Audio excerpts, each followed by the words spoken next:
from a swath of northeastern land being shared by a veggie garden and marauding klepto-gophers.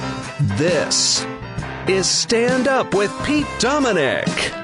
Yeah, Pete Co is back, and you're back. School is starting for Julia, 10th grade today. Big day here, and for many of us here at the beginning of September as the kids go back to school. How are you? How was your Labor Day weekend? I have a great conversation with SE Cupp of CNN and the Daily News coming up, where we talk about anxiety and how to solve it, and then Vivek Ramaswamy and politics and why that's a lot of where our anxiety and concerns come from. You'll love my conversation with SE. That begins at about 14 minutes in. Of course, I do have a great, robust news segment here about all the things I'm seeing happening in the world over the past couple of days or so. I do this about most Monday through Thursday here at the top of the show. I plan to have, hopefully, shows dropping every day this week, including Saturday. It's going to be a busy one, scheduled to talk to Dahlia Lithwick, the paperback version of her book, Lady Justice, Women, the Law, and the Battle to Save America is out. Also going to be talking to Franklin Foer, who has a really interesting book. He's a very respected writer and author, and he's got a book out about Joe Biden's first 2 years, which is fascinating. It's called The Last Politician, Inside Joe Biden's White House and the Struggle for America's Future. Also going to be talking with Amy Westerveld this week about a new project that she's working on. She, of course, the award-winning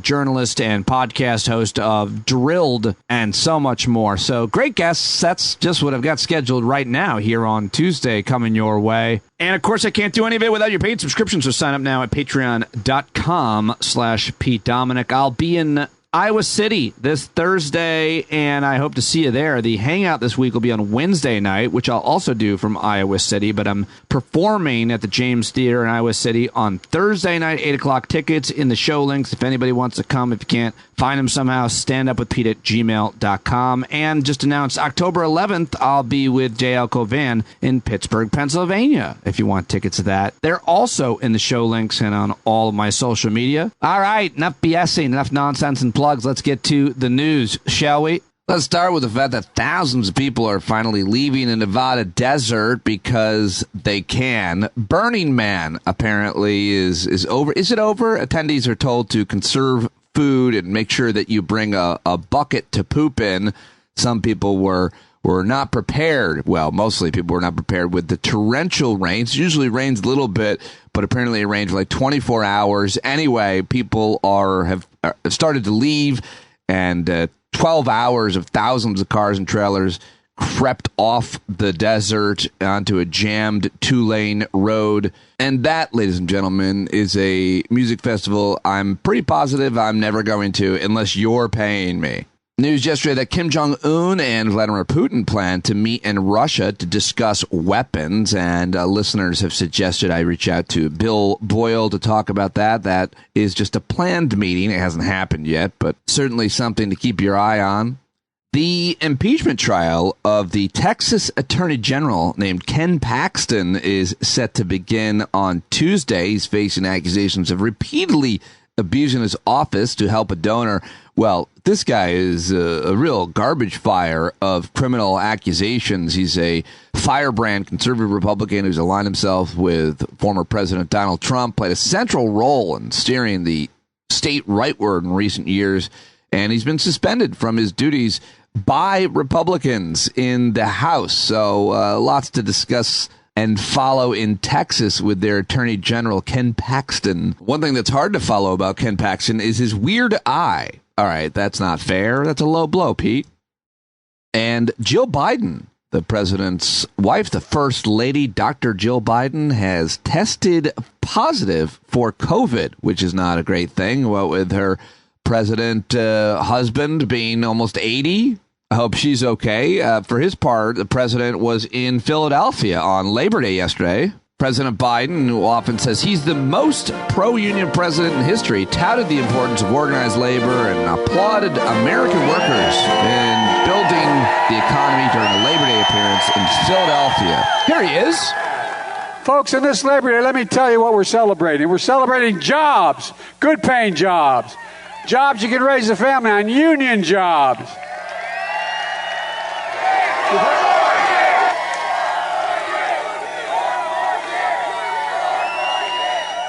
When the last guy was here, you were shipping jobs to China.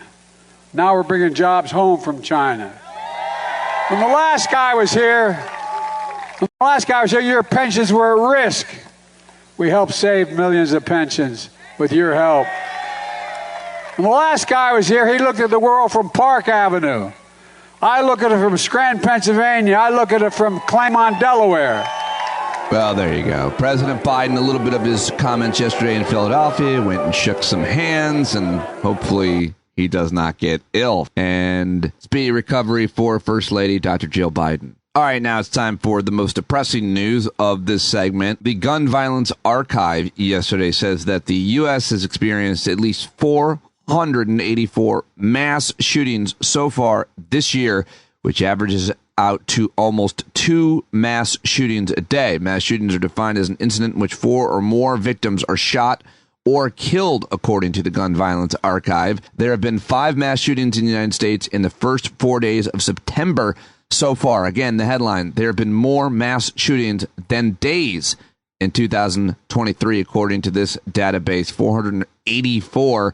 And that is really hard to take. That is really hard to comprehend. That is really scary to think about it. So I'm going to ask that you try not to be paralyzed with the fear of a shooting or allow me mentioning the statistic to ruin your day or today's podcast.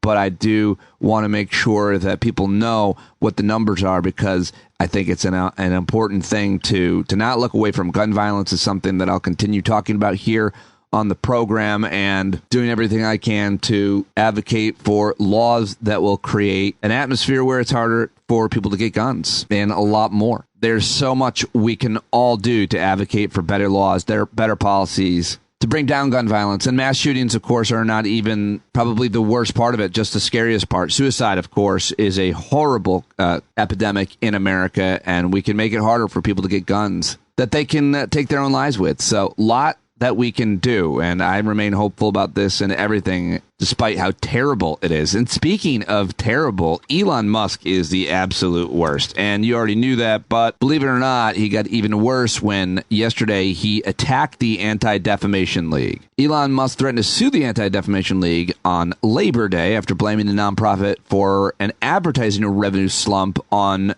Twitter since he led a takeover of the platform. He accused the Anti-Defamation League in a post on X, I guess, of, quote, trying to kill this platform by falsely accusing it and me of being anti-Semitic after the nonprofit reported a spike in hate speech on the platform following the reinstatement of banned accounts there. The evil billionaire said the U.S. advertising revenue is still down 60%, primarily due to the pressure of advertisers by the ADL. At least that's what advertisers tell us. That's what he said. That's what advertisers are telling him. Do we know that? Musk said in another post before, threatening to sue the ADL, that he's pro-free speech, but against anti-Semitism of any kind.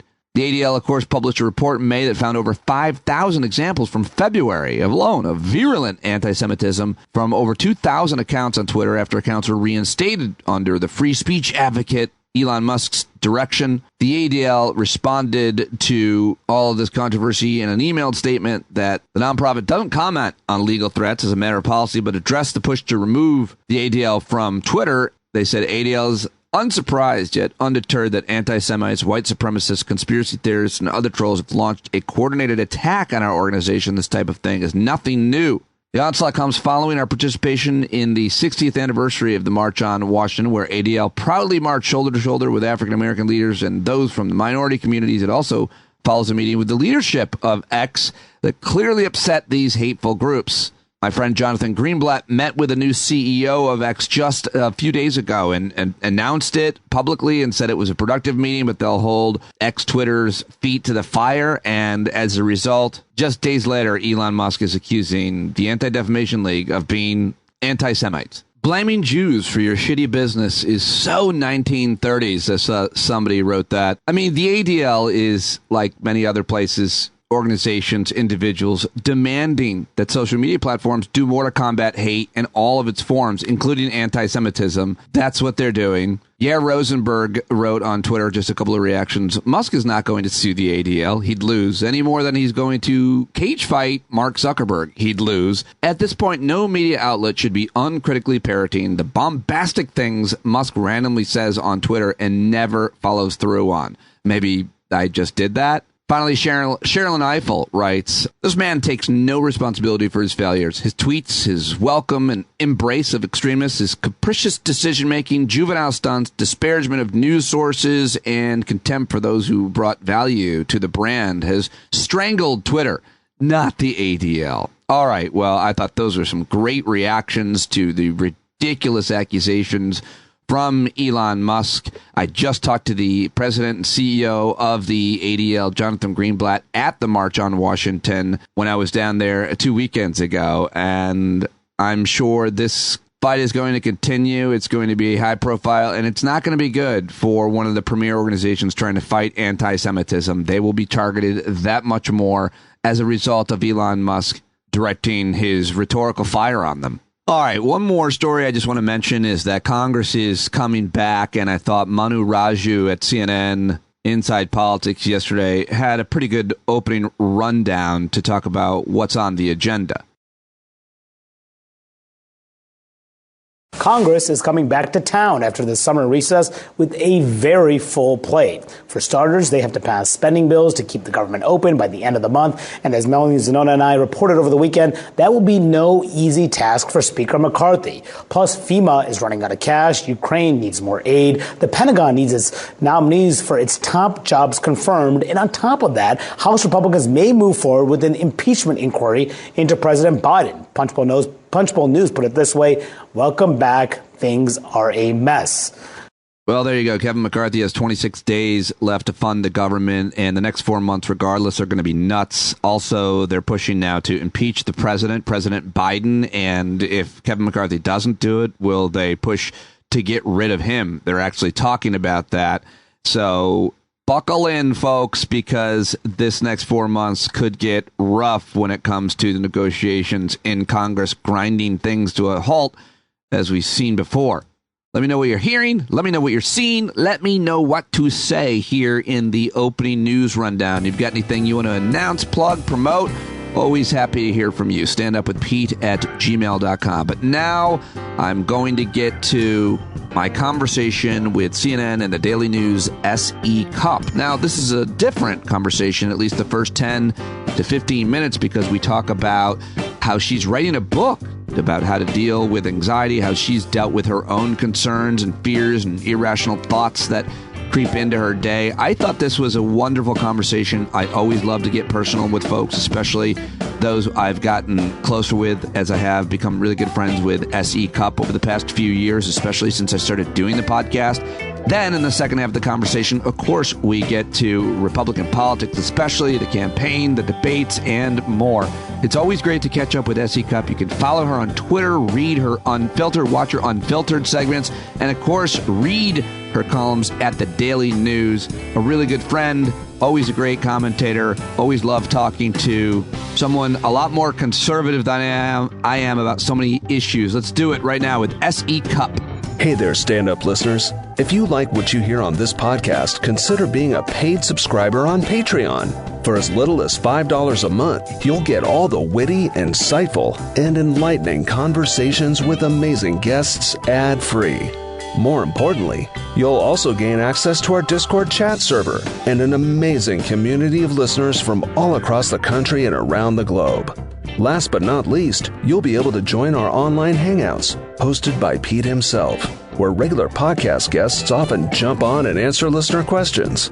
Sign up now at patreon.com/Pete Dominic, or go to standupwithpete.com and click on the big red button that says Support Stand Up.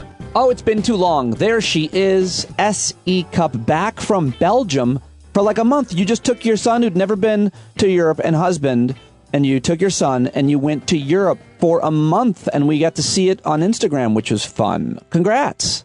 Thank you. Yeah, in more ways than one, it was pretty life-changing. I just want you to know we're not a family that summers. Okay. I'm not used to like taking a summer for the Hamptons or the Cape. I work all summer. I've never taken more than maybe a week off at a time. But we had this, my whole family had this opportunity this summer to take a full month off. And I jumped at this. Jack's at the age, my son's at the age where he's not like fully overloaded with sports and camps and all of that. So that worked out. My husband could take time off. I could take time off for some mental health. And not only was it incredible to be in Europe for a month, which, who gets to do that? We're so lucky. But also to take a month off of the news was hugely impactful. I've never done that.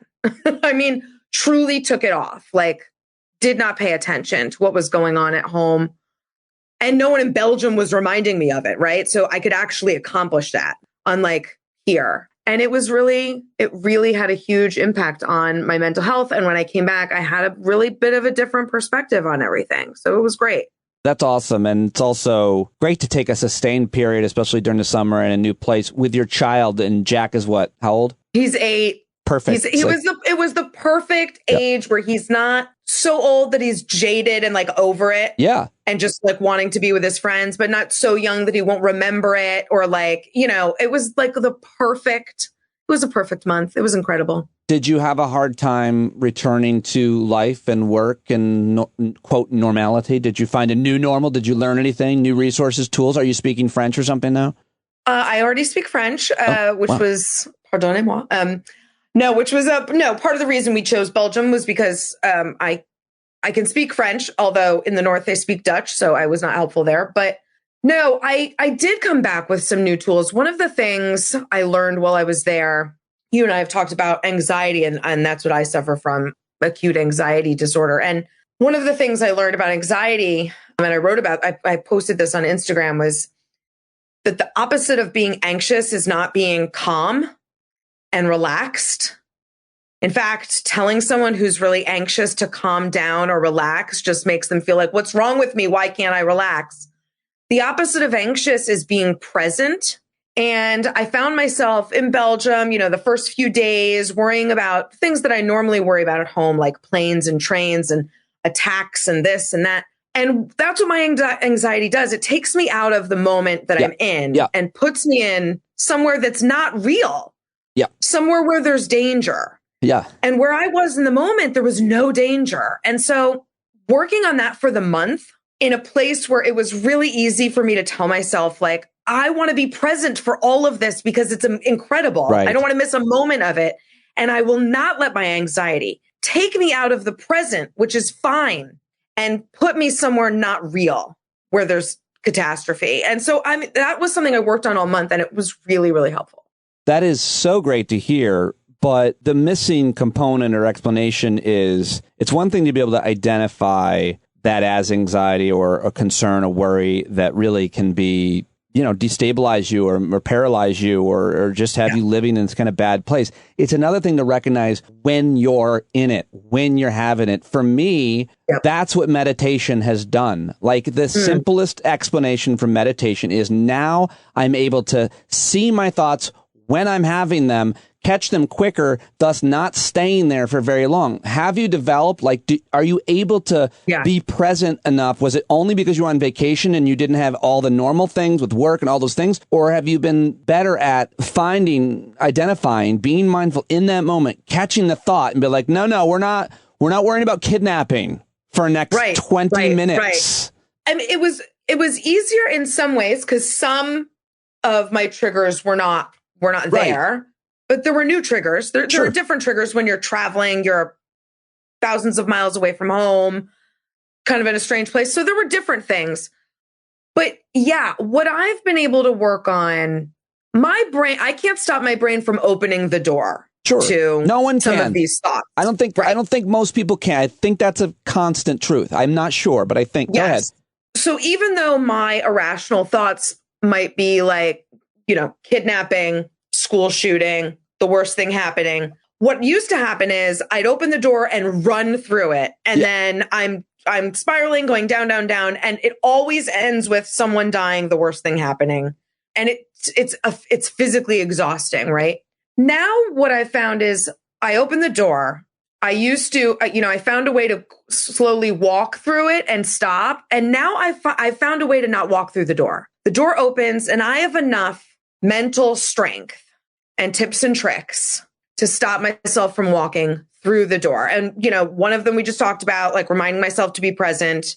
Another one, my therapist told me that this anxiety, the need to feel like I'm flight or fright, all the time and always like ready for the worst is actually could give me like a heart attack, could actually kill me. And well, that's a wake up call. So that's a good thing for me to say, okay, don't do this. This is physically bad for you, to stop it. Talking myself out of things, trying to rationalize, that's never worked for me, partly because of the news. Someone can tell me, well, it's really unlikely that you're going to be in this situation. And I'd be like, really? I just reported on 8 of them last week. Really hard for my brain to like accept. At some point, the data and statistics around terrible things, it doesn't matter if it's still rare. If you are looking at it a lot, that's why I think a lot of, first responders think there's an accident or a bad person around every corner because they're constantly finding them. If you're covering the news the way you are, of course you're hearing about every terrible thing, and it seems more likely than it actually is. And that's a trick your brain has to recognize. Yeah. I love the imagery, though, the door. That's really helpful for me and others. If walking into that room means I'm going to have a panic attack that feels like a heart attack, that could be a heart attack, like don't go in that room. Right.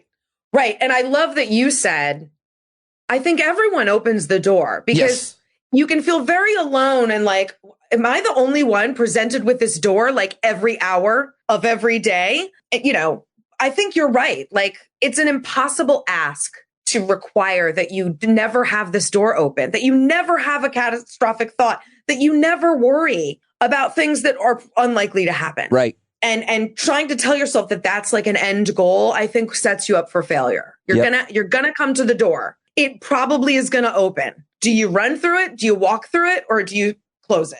Is the question.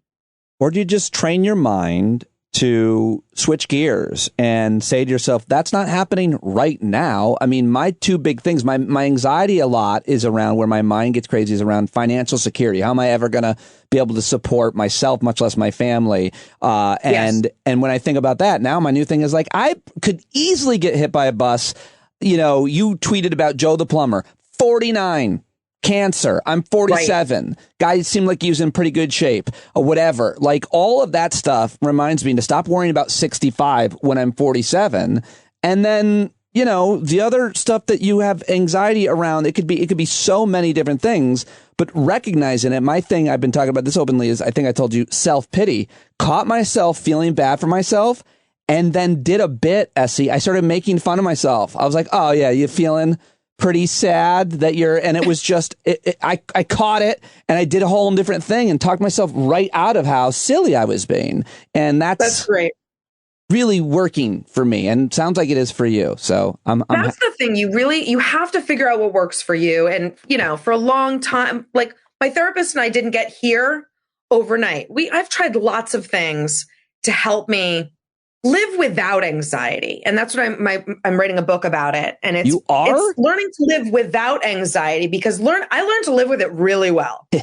I got addicted to my anxiety and my anxiety became a comfort and I don't feel normal without it. I don't get that. So I don't understand. I don't understand how your anxiety can become a comfort. Can you explain that or is it too hard to explain? Yeah, it's an actual thing. Researchers and doctors have said that the addiction there's a chemical reaction when you have this overload of anxiety on repeat for a sustained, prolonged period of time where you get physically addicted to the adrenaline of feeling afraid and hyper alert. And then there's this mental thing you do where it says, if I'm not in that state of constantly wondering what could go wrong and how I could prevent it, I'm lazy. Something's going to happen when I'm not looking. Oh. There's all these things you tell yourself. And then you tell yourself, this is when you start bargaining with your anxiety. You say, well, if I think of the worst thing that could happen and I physically, emotionally experience it in my imagination, it won't actually happen.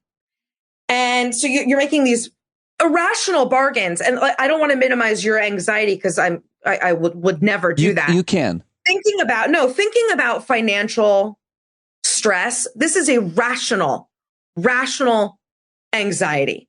The way you think about it might not be rational, but that's a rational thought. When I'm thinking about, a terrorist attack in my backyard, very unlikely to happen, a very irrational thought, but I will go there real quick with a trigger. These are exercises that began to feel necessary to get through my day. And so, yes, it's learning to live without it. That's actually the hard part. And I'm writing the book, not because I'm an expert in any of this, but because I want someone younger to catch this stuff sooner so that they aren't doing this for 20 years and the habits are easier to break or don't form at all. Because when you're my age and you've been like unknowingly living like this for a long time and the habits are so ingrained, it's really hard to stop. Well, that is such an amazing, I'm really excited to hear that you're writing this book. And I think that it's only going to be increasingly harder for young people, for my daughters, for your son and others, because things are probably going to get harder in a lot of different ways. I'm an optimist and I'd love to believe otherwise, but I think preparing young people and people our age to have as many resources and ideas for coping skills with inevitable threats and dangers and real not so irrational anxieties is a good thing. So it's a really great idea. Well, we could talk about that forever. I want to talk about your latest in the Daily News. You are back in America. Back at work. Huh? Back at work. Back at work. Back on Earth 1. And you're watching a lot of the Earth 2 behavior. You've got a great piece about that Vivek Ramaswamy. You're a huge fan. I was shocked, actually. Huge. What is it that you see in him? No, you've written it perfectly about what he is and what he represents. And everybody should read it at the Daily News. I'm trying to find it here, but here it is. You've got two great new ones. But you're talking about this guy being really like a performer, and the mold is broken, SE, I feel like. Trump broke it, and everybody after him can just step in and be a great performer and trick enough people, maybe. Or even like not a great performer. Like I thought Vivek Ramaswamy was super annoying in that debate. Real turnoff to me, which definitely endears him to MAGA, right? All the things that I hated are what make him a perfect MAGA candidate. He's obnoxious, he's annoying, he's disrespectful, he's ill-informed, he's ignorant, he has no experience. All the things that MAGA loves now makes him a perfect candidate. He has the right enemies, he's taking on the right people, right? So in that sense, I'm not joking. Like he has a shot at this. If something were to happen, I think I said this a week ago, like if something were to happen to Trump, fill in the blank with whatever your heart's desire, I think he is the most likely to accrue MAGA votes. It's not going to be Pence. It's not going to be Nikki Haley. It's not going to be Tim Scott. It's not going to be Chris Christie. I think it would be Vivek Ramaswamy. But I also want to say he is a ludicrous, unserious, ridiculous person. Right. Who should not be anywhere near the presidency. But I have no doubt he'll get a shot.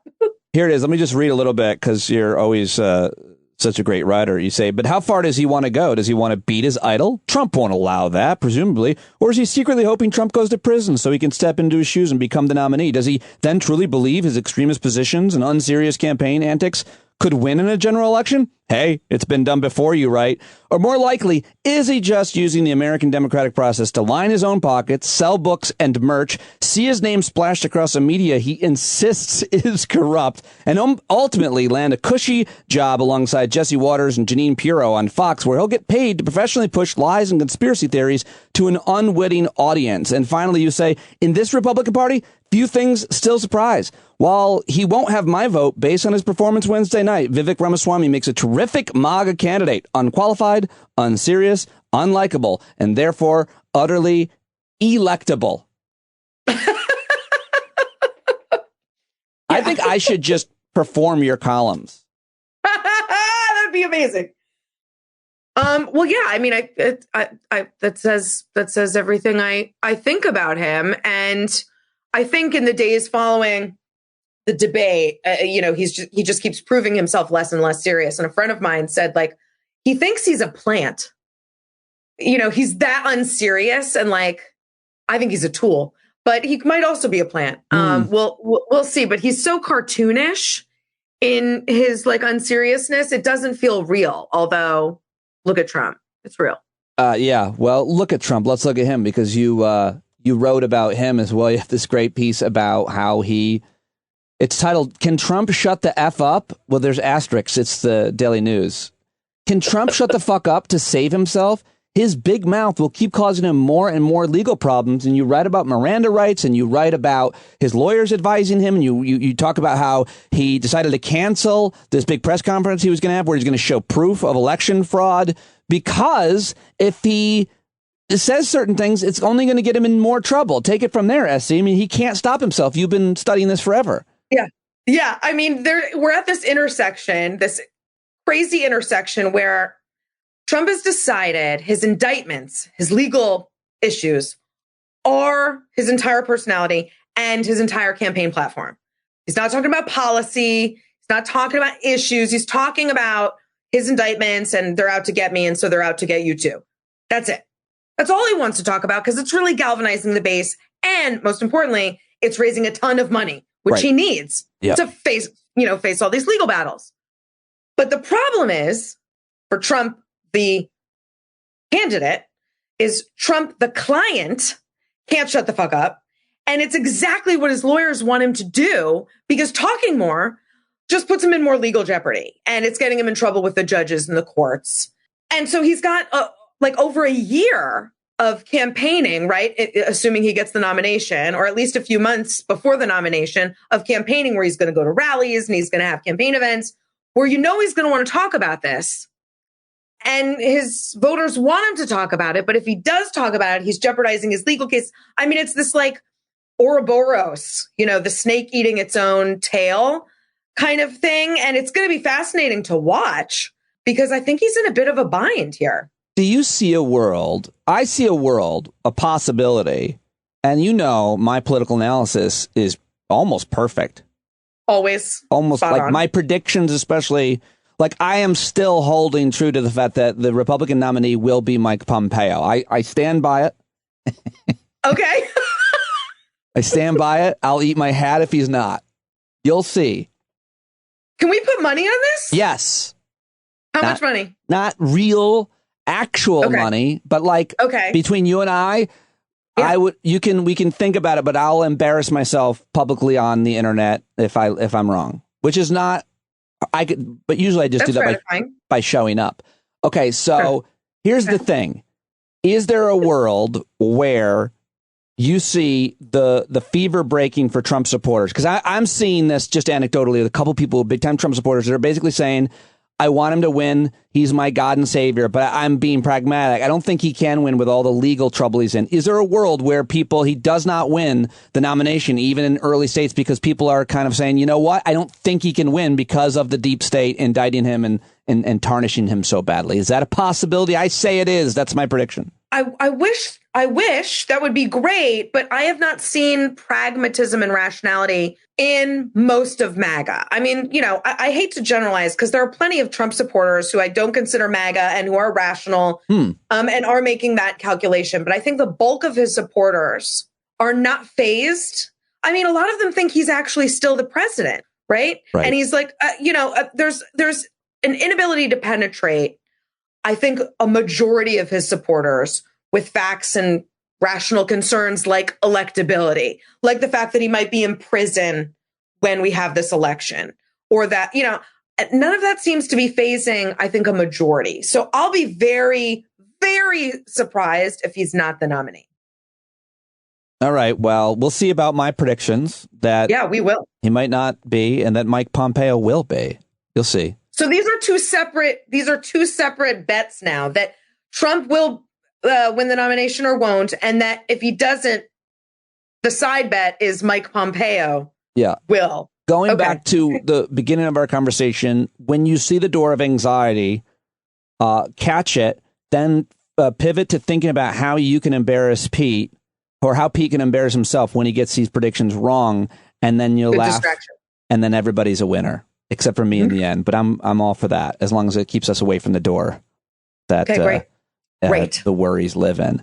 That was awesome. It's always awesome to talk to you. Is there anything else that you wanted to weigh in that you did not get to weigh in on, that you haven't written about, talked about, anything else at all that you want to say? No, that was good. All right. Thank you very much, as always, SE Cupp. We really appreciate you joining us. Thanks, as always, for having me. It was fun. Yeah, SE Cupp, everybody. Go say hi to her on the social medias. Thank her for joining me here, and I will post that one on social media as well, different places. Check out the YouTube channel. I'm starting to post more and more interviews there, youtube.com/standupwithpete. And if you haven't signed up for a paid subscription, know that I cannot do it without you. You can always pay more. If you've got a little bit more than $5 a month, that's awesome. Got to keep adding subscribers, because otherwise you don't have a country. You don't have a show. All right, folks. I'll talk to you tomorrow. Lots of great guests coming up, scheduled, like I said, for Dahlia Lithwick, Franklin Foer, Amy Westervelt, and who else knows. John Carroll, take us out. I think you're driving wheels with leaking grease. Boy, you better stand up. Stand up. Well, there's a whole lot more of us who know what's right. They'll keep right on ignoring us if we keep sitting tight. You got to open up the window to let in some light. You got to stand up. That's right. You got to rise up. You got to stand up. You got to stare the devil straight in the eye. Let him know it's his turn to go. See it clear when all you hear is a lie. So get up off of your butt, get down off of your fence. Even if it ain't a very friendly audience, well, they'll begin to listen when you start making sense. And you stand up, stand up. No need to point your rifle to defend your town. Just stand up, stand up. You know they can't deny what you're laying down. Boy, you better stand up. Stand up. Show your face of every color, yellow, black, red, and brown. This is the place where every lost child will finally be found. There's only one thing to do before we stand our ground, and that's stand up. Stand up. Well, the founding fathers saw a land for all. They had to stand up. They had to stand up. They had a keen imagination for a crystal ball, drawing all the plans of stand up. But all they had to go on was the time they were in, with other causes for laws, and since they weren't even sin, they knew that change was gonna come before the change could begin. They had to stand up. All right, they had to stand up. We got to stand up. We got to look the devil square in the eye. We gotta let him know it's his time to go, and make it clear when all we hear is a lie. Why you lying awake wondering where the money all went? It'll be the cost of freedom that'll go unspent. You can see him flee the scene of that experiment if you stand up. All right, we got to speak up. We got to reach up and raise your voice in every way you know how. Don't be toes up. You got to show up. Ain't no better time to do it but now. No need to pledge allegiance to no wanton tribe. Rise up, show obedience to the voice inside, and listen well, and it'll tell you not to run and hide. It says stand up.